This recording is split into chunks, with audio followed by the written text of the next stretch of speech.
La niña de sus ojos. De Antonio Díaz Villamil. Capítulo octavo. En la casita plebeya del arrabal paceño, doña Saturnina y don Ciriaco se hallaban afanadísimos en los preparativos del alferado que en muy pocos días más debían pasar. Pues, el año anterior se habían recibido de prestes para celebrar la fiesta de la Virgen de los Remedios que se conmemora el tercer domingo de noviembre.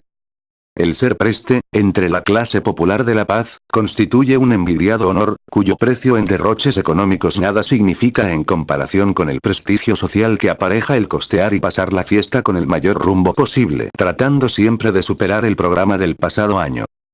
Los esposos Perales, poseedores de una regular fortuna, se habían apresurado a comprometer su palabra de futuros prestes en la pasada celebración, y como tradicional fórmula de dicho compromiso, habían llevado de la casa del anterior preste a la suya el niño Jesús sentado en su pequeña silla de plata para ser guardado y venerado durante todo el año y llevado, después, en medio de una solemne procesión a la iglesia, el día de la gran misa de fiesta.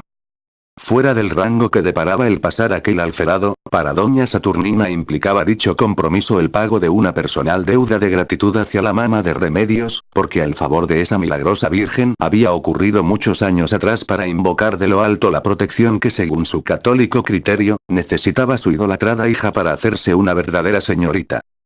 El día en que la chola debía ir a dejar a su pequeña hija de 8 años al internado, había mandado celebrar una misa especial a la Virgen de los Remedios. Arrodillada junto a su pequeña Domitila, oró llena de fervor ante la imagen. Mamita de Remedios. A vos te entrego a mi chiquita. Si las polleras de su madre le han de perjudicar para que sea una señorita, vos, mamá, tienes que ser su madre. Satisfecha su fe y su inquietud maternal con la plácida sonrisa que vio en la sagrada imagen, creyó tener la certeza de haber sido escuchado su ruego. Marchó contenta a dejar a su chiquita al internado de la Inmaculada, cuyo colegio era el de mayor distinción social que existía por aquellos tiempos en la ciudad.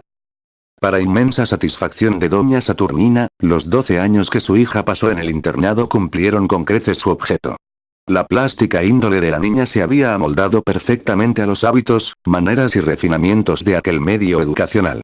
Algo más, la privilegiada inteligencia de la muchacha y esa natural ambición de superación intelectual que a menudo se presenta en los niños plebeyos le permitieron distinguirse por su aprovechamiento entre las mejores alumnas del establecimiento.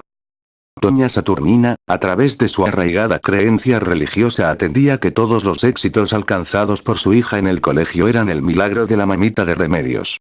Por eso, precisamente, el mismo año que Domi debía volver a su hogar, después de terminados sus estudios, ella había solicitado pasar la tradicional fiesta de la Virgen de los Remedios como la mejor forma de saldar su cuenta de gratitud. Tal es la explicación de por qué los esposos Perales se hallaban preparando con esmero y entusiasmo todos los detalles de la próxima fiesta. Toda esa semana, la casa de la prestigiosa frutera había sufrido una substancial transformación. Se había comenzado por retirar hacia el último desván los cestos de fruta y todos los menesteres del negocio. Todas las habitaciones fueron prolijamente aseadas y convertidas en salas de recibo, para lo que habían sido provistas de filas de sillas, sofás, bancos y cuanto mueble pudiera servir de asiento para dar cabida y descanso a una numerosa concurrencia. El amplio cuarto, que antes fuera el depósito principal de la fruta que traían semanalmente los caseros, había convertidose en un grande y colmadísimo depósito de licores y comestibles. Docenas y más docenas de botellas de cerveza, apiladas en la pared del fondo, formaban una especie de zócalo de más de 1 metro de altura. En otro lado de la habitación lucían su enorme y curvado vientre 6 grandes barriles de chicha de totora, oportunamente pedidos a Cochabamba. En el lado opuesto nuevas pilas de botellas de pisco y de vino continuaban el zócalo de las botellas de cerveza.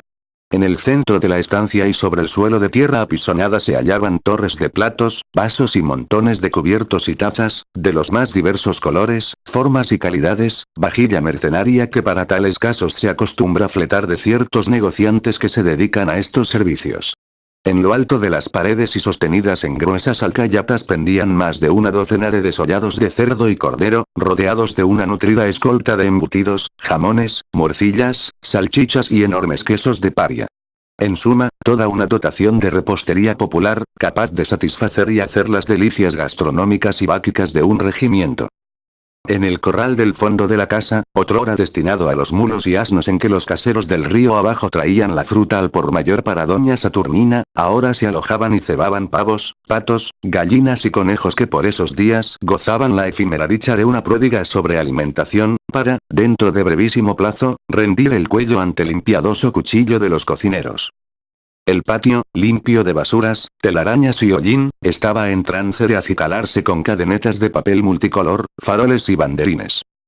En todos estos preparativos, doña Saturnina y don Ciriaco eran activamente colaborados por varias simillas y yocayas a quienes se encomendaba los trabajos elementales, mientras que los quehaceres más serios eran concienzudamente realizados por los numerosos compadres, comadres y ahijados que habían sido convocados por los dueños de casa. Con el espíritu de organización que doña Saturnina había ejercitado en los largos años de trabajo y de comercio tenía perfectamente determinadas y distribuidas las diferentes comisiones para la fiesta. La de cocina, la del servicio de la mesa, la de la música, la de la ceremonia religiosa, la de las vísperas, la de los fuegos artificiales, etcétera. Etcétera. Aquella tarde, después de un día de inusitada actividad, Saturnina y su esposo se dieron unos momentos de tregua para tomar su cena que, como se acostumbraba entre la gente plebeya, debían servirse antes de la caída de la noche. Terminado el yantar hecho de prisa, la chola, exhalando un suspiro de cansancio, exclamó: ¡Ay, bye! Felizmente casi todo está ya hecho ampe. Sí. Satuca. Solo falta, respondió Ciriaco, arrellanándose en su viejo sillón, saber cuáles orquestas han de venir a tocar en casa. Hasta ahora no han dicho nada las que hemos mandado a preguntar. Por la plata han de estar viniendo no más. Más bien lo que ahora más me preocupa es que quisiera que ya esté aquí nuestra hija. Eso no importa, Satuca. ¿No ves que sus amiguitas se la han llevado a una casa distinguida? ¡Ay! Pero yo ya estoy desesperada de verla y de que esté a nuestro lado, después de tantos años. ¿O qué dices vos? Pero, a ver, primero dime, ¿quieres o no que la chica sea una verdadera señorita? ¿Sí, o no? Claro, pues, que quiero. Entonces, déjala no más, que se esté con sus amiguitas. ¿Quién sabe si esté más a su gusto ahí, y que, más bien, ya no le guste? Estas fiestas que nosotros hacemos a nuestra manera. Tienes también razón de eso. Pero, al fin y al cabo, somos, pues, sus padres, y, tarde que temprano, ha de tener no más que venirse a vivir con nosotros. ¿O qué te parece? Francamente. Eso es un poco difícil de contestar. ¿Cómo serán ahora sus gustos y sus intenciones? A lo mejor, ni siquiera le han de gustar los cuartitos que se lo hemos arreglado. Quedaron silenciosos los dos cholos al considerar el enigma que su propio cariño paternal había les creado. En el fondo, ambos sentían melancolía por la ausencia y el despego de la hija. El mismo Ciriaco, a pesar de sus respuestas tolerantes en favor de la moza, sentía grave nostalgia por el vacío que no se apresuraba a llenar la ex colegiala. Después de varios minutos de silencio, exclamó doña Saturnina: de todas maneras, yo hubiera querido que venga, siquiera para oír la misa de fiesta de pasado mañana. Aunque sea lejos de nosotros, hincada en su reclinatorio, hubiera querido ese día que reciba la cera y el evangelio. No te aflijas. Quién sabe venga para eso. Ojalá. Ciriaco. ¿No ves que tiene que agradecerle a la mamita de Remedios, por lo que la ha sacado así gentecita? Deja no más. La Virgen ha de estar haciendo el milagro de que venga, siquiera para su misa.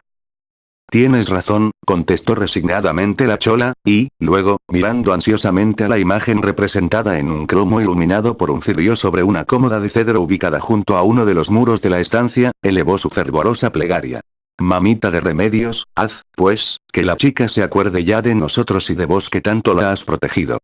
No había aún terminado doña Saturnina de formular su ruego, cuando a la puerta de la casa paró su motor un automóvil de alquiler, y, luego, se sintió en el zaguán un garboso taconeo que marcaba apresuradamente pasos de andar femenino.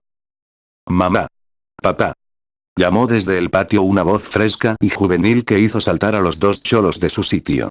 Una ola de emocionada ternura inundó torrencialmente sus corazones. Hija. Hijita. Gritaron a porfía Ciriaco y Saturnina al mismo tiempo que salían corriendo a recibir a Domi. La presencia de la muchacha, su donaire, su silueta elegante, su cara bella y casi aristocrática en la que se habían estilizado graciosamente los rasgos de la casta plebeya, en suma, la figura de Domi, fue para aquellos toscos e ignorantes padres una especie de glorioso deslumbramiento que los dejó cegados y mudos. Al querer dar el abrazo a que les impulsaban sus ansias, se quedaron sin embargo cortados y detenidos por un poderoso sentimiento de respetuosa veneración. Y, fue preciso que Domi, más desenvuelta y dueña de sí, diera los pasos para vencer la distancia a la que el reparo y la timidez de sus padres los había amarrado. Los brazos de la muchacha buscaron uno después de la otra a sus viejos. Y, así, vencido al fin ese íntimo obstáculo, se franqueó el emocionado trance de la entrada de la señorita a aquel su hogar plebeyo. Como en andas, triunfalmente, los dos viejos cholos condujeron a la hija al departamento que le habían preparado. Al ser encendidas las luces, la muchacha recibió la más grata sorpresa. Jamás había sospechado que sus padres, por mucho que fuera el cariño que le profesaran, hubieran podido preparar y complementar aquellos elegantes cuartitos en una casa de tan tosco y primitivo conjunto. Embelesados los padres, contemplaron a su hija tomar posesión de su nuevo albergue. ¿Te gusta, hija?, le preguntó con ingenua alegría doña Saturnina. Mamacita. Tan lindo está todo que me parece la realidad del más hermoso sueño. ¿Quién sabe hay algo que no te guste? Se atrevió a preguntar por su parte don Ciriaco, en medio del embarazo que le causaba la palpable superioridad moral y espiritual de la hija. No, papá. Todo está elegido y dispuesto con el gusto más exquisito. Gracias, papá. Gracias, mamacita. Un nuevo abrazo, estrecho y efusivo fue el premio que los dos cholos recibieron en pago de sus desvelos. Bueno, hija. Ahora quédate a tu gusto. Poné tus cosas en tu ropero. En tus cómodas también tienes la ropa que te lo hemos comprado. Nosotros vamos a ir a preparártelo la comida.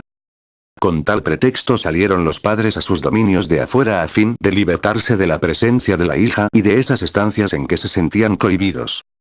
Tommy recorrió las habitaciones. Examinó detalle por detalle los muebles y adornos y acabó por abandonarse en un muelle sillón colocado ante la ventana enfrolada por la que penetraba el rumor de las gentes que transitaban por la calleja arrabalera.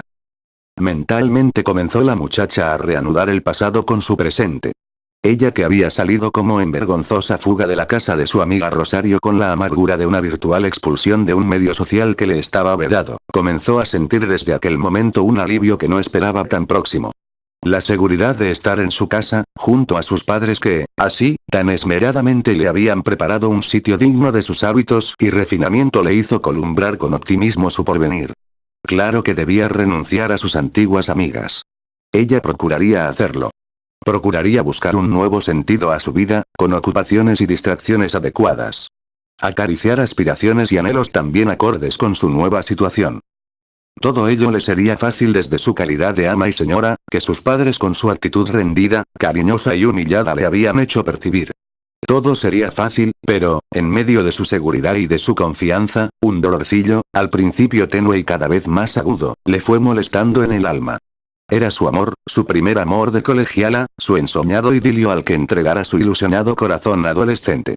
Ese doloroso aviso le decía que ella podría renunciar a todo. Ambiente, amigas, refinamientos. Pero no al derecho de ser feliz con el hombre que le dejó en el sabor de sus besos y en el eco de sus apasionadas palabras el embrujo de la felicidad. Su espíritu juvenil, su emotividad femenina, su adolescencia todas se habían abierto como una flor al milagro de la primavera. Y esa primavera, para ella, tenía un sol cálido y cenital que fue Ramiro. Lejos de su luz y de su calor temía languidecer de nostalgia. Hubiera podido consolarse con un poco de despego, pero ni siquiera la actitud silenciosa que observó el hombre amado después de la inolvidable confesión que ella le hizo le dieron pretexto para irritarse contra esa indiferencia que llegó hasta la crueldad. A pesar de haber salido de la casa de Ramiro sin tener siquiera el consuelo de escuchar de sus labios, de esos labios que la habían besado, una disculpa cualquiera, una palabra de generoso consuelo, ella, tan sin reserva se había entregado a ese amor, que siguió queriéndole, a pesar de todo. ¿Dónde quieres que te lo sirvamos tu comida, hijita? Fue la cariñosa pregunta de su madre que la sacó de sus cavilaciones. Donde usted quiera, mamá. ¿Usted, me has dicho? Ua. ¿Por qué, pues, me usteas? ¿Acaso a la madre se trata así? contestó con rápida e incontenible reacción la chola, herida en lo más profundo de su maternal afecto. Discúlpame, mamá. Te trataré como tú quieras, respondió comedidamente la muchacha. Pero, no dejó de sentir en ese instante la fuerza de dos verdades interiores. La primera, que aquel usted le había salido de los labios espontáneamente y en lógica conformidad con la diferencia espiritual que existía entre ella y los suyos, y, segunda, que la disculpa que estaba dando en ese momento no era muy sincera. Claro, pues, hijita. Que les digas usted a esas señoritas encopetadas, entre las que te has estado hasta ahora, será, pues, de moda o de urbanidad, como dicen. Pero, ¿cómo pues vas a tratar lo mismo a tu madre? A ver, dime. Sí, mamá. Tienes mucha razón. Ha sido nada más que la costumbre de estar entre otras gentes. Y, luego de decir esto sintió un nuevo escozor en la conciencia, puesto que, ella lo sabía muy bien, la intimidad del colegio le había hecho, más bien, emplear un tratamiento más íntimo con sus condiscípulas. Bueno. ¿Te lo he de servir en nuestro cuarto o te lo traigo aquí nomás? Vieras, como adivina, hoy día he hecho cocinar una huarjatita bien rica, ampe. Prefiero ir al comedor, mamá. ¿Comedor, has dicho? Demandó desolada doña Saturnina. Nunca hemos tenido esa clase de cuarto. Yo he almorzado siempre en mi puesto de la recoba. Tu padre almorzaba también en su mismo taller. Ahora en las tardes, tu padre y yo comemos en nuestra dormida no más, antes de que se oscurezca. Aún ahora mismo, ya hemos comido nosotros. Calló Donny y pensó rápidamente en que la obra de su readaptación al ambiente de Marras le iría exigiendo una serie de renunciamientos y molestosas dificultades. Su madre, más sencilla y primitiva en la manera de encarar y resolver las cosas, acabó por salir del paso con toda naturalidad. Mira. En esta mesita te lo serviré. Aquí vas a comer a tu gusto, y señaló la elegante y laqueada mesita central del living room. Está bien, mamá. Desde la puerta llamó doña Saturnina a la sirvienta y ésta llegó a poco. Era una india sucia y desgreñada que entró con todo lo necesario para la comida. Sobre la mesilla de laca fueron colocados el plato y los cubiertos. La huarjata, colmando el plato, humeante, con sus trozos de carne de cabeza de cerdo, chuños, tuntas y grandes papas, estaba pródigamente rociada de una salsa de ají colorado y especias de la que se desprendía un pronunciadísimo olor a cocina popular. Servite no más, hija. Si quieres más te has de sacar de esta olla. Al decir esto, ordenó a la india que depositara la olla de barro, tiznada y pringosa sobre el encerado y reluciente piso de la habitación.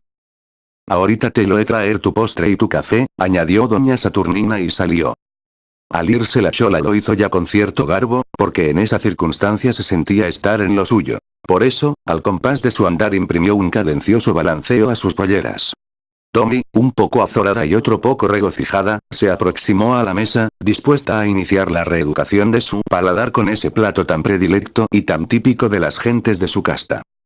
Pero, mientras comía esforzadamente tratando de hallar el gusto a la vianda y de hacer honor a la culinaria casera, pudo darse cuenta de que el aroma que exhalaba el picante potaje no armonizaba con el suave perfume de sus ropas y de su propia persona.